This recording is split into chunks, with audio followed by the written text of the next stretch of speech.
건축물은 인간의 정신을 담는 그릇에 비유됩니다. 건축은 그 그릇을 빚는 작업이죠. 100년이 넘는 역사와 전통이 서린 전주 전동성당은 시대와 종교를 넘어 많은 사람들의 사랑을 받아왔고 오랜 역사만큼이나 그 속에 많은 이야기를 품고 있습니다.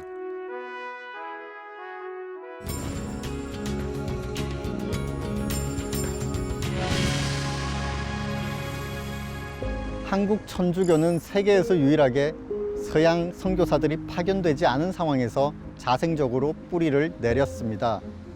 조선의 개화기 서양의 선교사들이 들어오면서 근대식 성당이 지어졌는데 전동성당은 우리나라 교회 건축물 중에서도 가장 아름답고 웅장하며 화려한 건물로 손꼽히고 있습니다.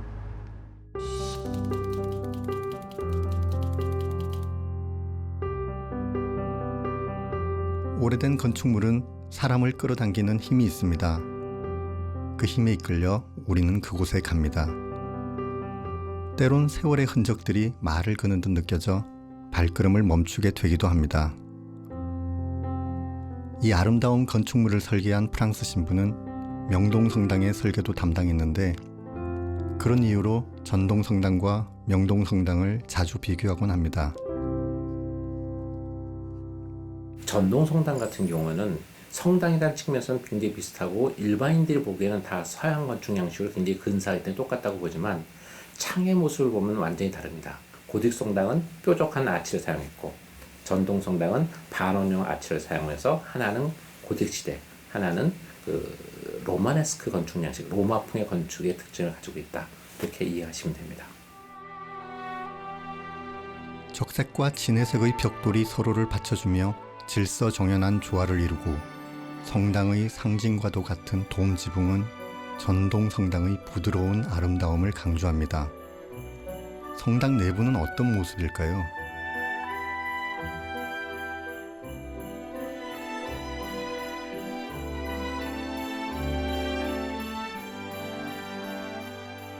실내에 들어와 보니 고풍스럽고 또 격조가 있습니다. 이런 석조 건물의 무게감 때문인지 저도 모르게 마음이 차분해지고 경건한 느낌이 드네요. 아름다운 빛의 스테인드 글라스는 신에 대한 경외심을 상징합니다.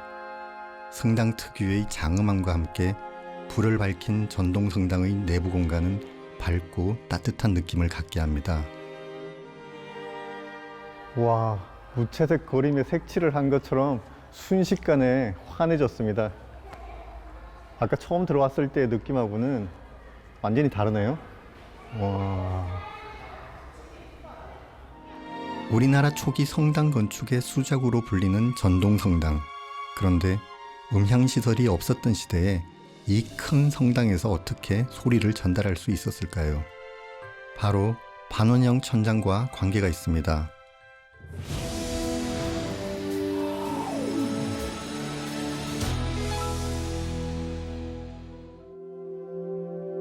성당의 구조에는 천국을 향한 인간의 열정이 담겨 있습니다. 고딕 양식의 높고 둥근 천장은 천상의 공간을 뜻하고 채광과 장식을 겸한 스테인드 글라스를 통해 성당 안으로 들어오는 빛은 신비함을 더해줍니다. 이런 성당 구조의 건축적 특징은 내부 음향 효과에 결정적인 역할을 합니다. 높은 반원형 천장은 성당 안의 소리를 반사시켜주고 성당 안 기둥은 소리의 울림을 조절하는 역할을 합니다.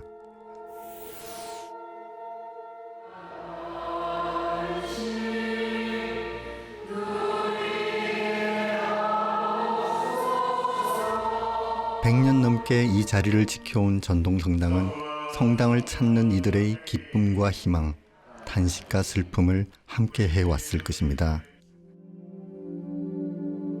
종교적인 엄숙함과 아름다움을 더해주는 또 다른 요소는 성당의 창을 장식하는 스테인드 글라스입니다.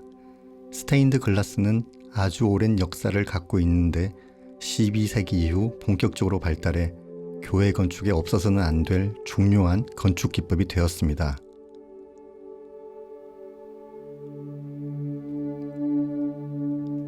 전동 성당의 유리창은 성서의 인물과 성당의 역사를 담은 상징적인 그림들로 장식되어 있습니다.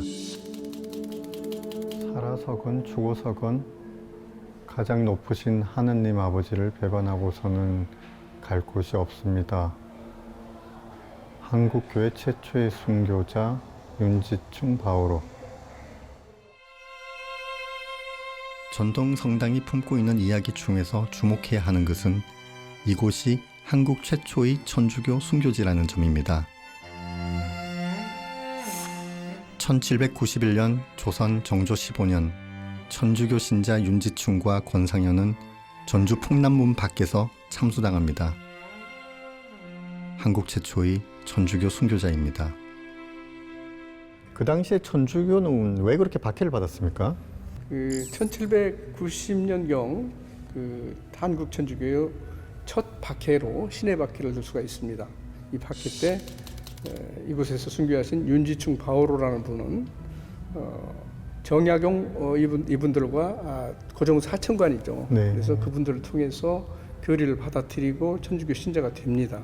되면서 천주교에서 그 당시에 바랐던 조상 제사의 금지를 직접 실천을 하게 됩니다. 네. 그래서 그 당시 사회의 어떤 상으로서는 받아들일 수 없는 유교 근본이나 전통 사상에 크게 반하는 행위로 이래서 순교를 당하게 되는 사건입니다. 네. 천주교 박해가 극심했던 조선시대 천주교 순교지에 어떻게 전동 성당과 같은 큰 성당을 세울 수 있었을까요?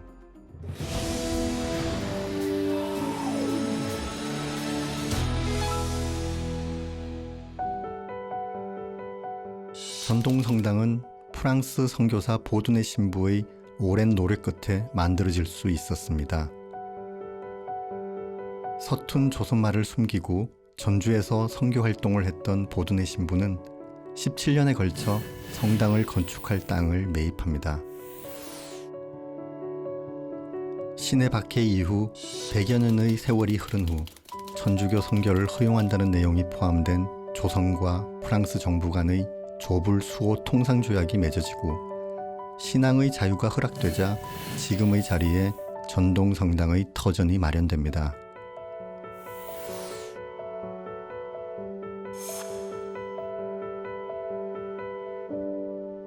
전동 성당의 맞은편에는 이성계의 초상을 모신 경기전이 있습니다. 전주는 이성계의 본향이기도 하고요.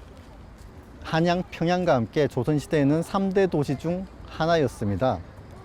이런 이유로 상징적으로 천주교 박해가 심했을 것입니다. 성당 건축이 시작되자 중국인 벽돌공 100여 명이 동원됐습니다. 그런데 전동 성당을 바치고 있는 주춧돌에는 사연이 있습니다. 전주부 성 풍남문 성벽의 돌을 가져다 성당 주춧돌로 사용했던 것입니다.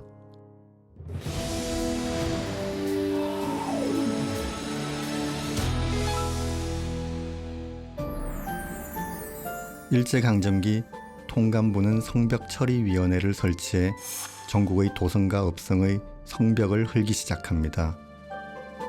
전주 역시 신장로를 닦는다는 명분 아래 풍남문을 제외한 전주부 성의 성벽을 모두 철거해버립니다.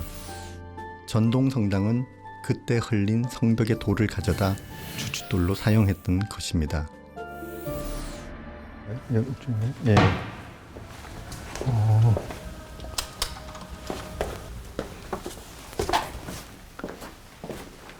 이 돌이 아. 풍남문 성곽에 있던 돌을 네. 가져다가 기초석으로 사용하게 되었습니다. 네. 이 돌의 의미는 초대 순교자들의 목이 베어져 가지고 그곳에서 이렇게 피가 스며들어가는 네. 그런 의미를 또 우리가 가지고 있습니다. 아, 그러니까 순교자들의 피가 스며든 돌이 이 성당의 주춧돌이 된 셈이네요. 예. 그렇습니다. 전동 성당은 천주교 순교의 역사 위에 세워져 오늘에 이르고 있습니다. 전동 성당의 초석을 마련한 이들이 겪었을 고난의 역사는 많은 시간이 흐른 지금에도 그 세월을 품은 채 우리 앞에 서 있습니다. 성당의 외형이 완성되고도 17년 동안 내부 공사를 진행해 지금의 모습을 갖추게 된 전동성당. 한국전쟁 당시에는 인민군 보급창고로, 80년대 민주화운동 시절에는 전주 민주화의 성지로 한국의 근현대 역사를 함께 해왔습니다. 전쟁의 군수물자로 사라질 뻔했던 전동성당의 종은 매주일 오전 미사 때마다 그 창연한 종소리를 들려주고 있습니다. 건축물은 그곳이 자리하고 있는 지역의 역사와 문화, 시대상, 사람들의 삶을 반영하고 있습니다. 종교적 박해는 끝났으나 일제의 침탈이 가속화되던 시기에 태동한 전동성당. 100여 년의 세월을 품은 전동성당은 이 순간에도 묵묵히 우리의 역사를 지켜보고 있습니다.